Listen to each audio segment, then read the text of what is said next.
Hello, welcome to the Flute 360 podcast, where we incorporate a panoramic view of flute-related topics.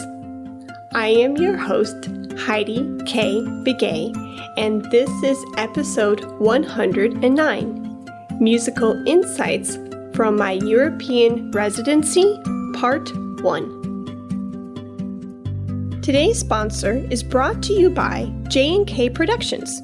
Did you know that not only are they a production company for podcasts, but they are a recording company for musicians? Any musical recording needs that you may have, J&K Productions can fulfill that need. They have all the necessary equipment and expertise to record your next flute recording for college or graduate auditions, competitions, summer festivals, or a flute album. J&K Productions can record any setup imaginable, from solo flute, small chamber, flute and piano, and much more. Consider J&K Productions for your next recording project. Contact them at jkproductions.media.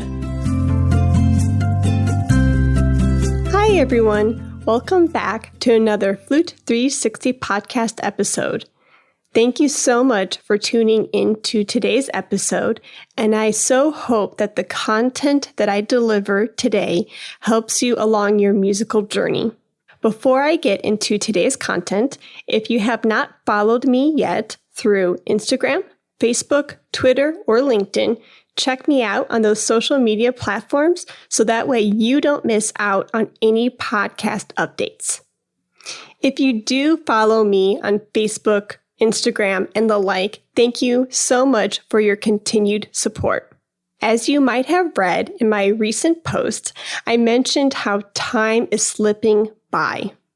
And I wanted to pause and reflect with you all my musical insights that I've gained throughout my European residency. As I'm going into the next chapter of my life, I think it is so imperative that I just stop and reflect with you all the lessons that I learned from my past season to help me move forward.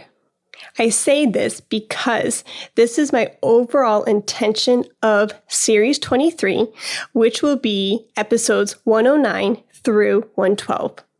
Because I noticed a huge growth in my music making skills during my 4-month residency, I wanted to share these insights with you all so that way it can better your practicing sessions and your students. Before bogging you down with all the details, I want to take a step back and look at the overarching theme and the biggest outcome I received from my time in Europe. The main benefit and the growth that I saw in my playing from that time is the fact that my flute playing, my music making, all of that, it's just more musical, plain and simple.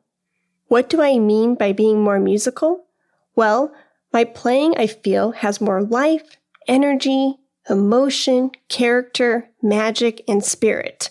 Because of this, as a result, my tone naturally is more resonant, my projection has improved, articulation is clearer, and my phrases I feel like have more shape and direction.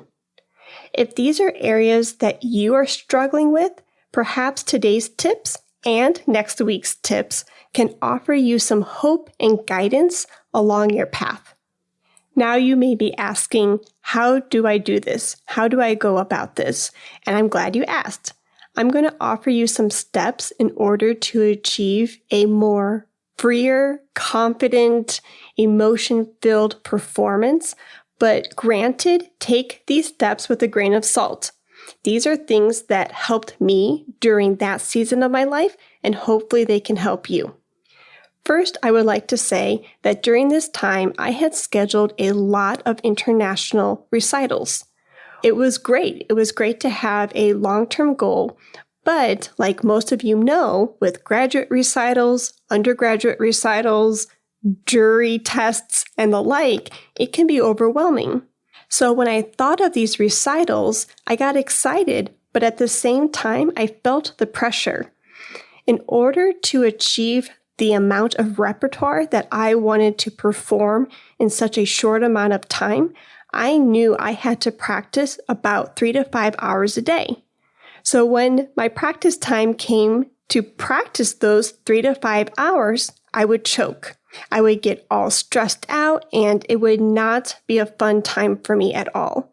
And I thought, this is silly. I need to enjoy my time with my flute, enjoy music making. How can I achieve this? Now, when it came to practice, say my schedule said 10 a.m. to 1 p.m., and I had to ask myself, why are you choking over the thought of practicing? It was actually the word itself. Practice had so many negative connotations linked to it for me that I did not have joy anymore to approach my flute during that time. So I got creative and I thought, okay, instead of calling it practicing, let's call it a time to create, or a time to explore, or a time to discover. This really helped me put a positive twist on that time, and I got excited and I looked forward to that time with my flute. So before, the word practicing literally made me feel like I had to complete a chore. But by just switching the word, mixing it up, getting messy, I now have joy approaching my flute and getting creative during that time. My invitation to you is to experiment and find a word or words that inspire you to approach your practice time with the energy and the joy that you want to put into your music. By being freed, I had more fun to explore different tone colors, phrasing options, articulation and vibrato choices, and the like. I hope this helps. That's it for today's episode.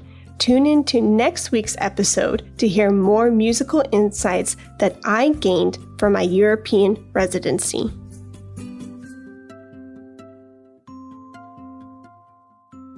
Today's sponsor is brought to you by J&K Productions. Did you know that not only are they a production company for podcasts, but they are a recording company for musicians? Any musical recording needs that you may have, J&K Productions can fulfill that need. They have all the necessary equipment and expertise to record your next flute recording for college or graduate auditions, competitions, summer festivals, or a flute album. J&K Productions can record any setup imaginable, from solo flute, small chamber, flute and piano, and much more. Consider J&K Productions for your next recording project. Contact them at jkproductions.media. Thank you for listening to the Flute 360 podcast. For more information, please visit HeidiKBegay.com. And if you enjoyed today's episode, please rate and review in the iTunes store. Let's talk about flute.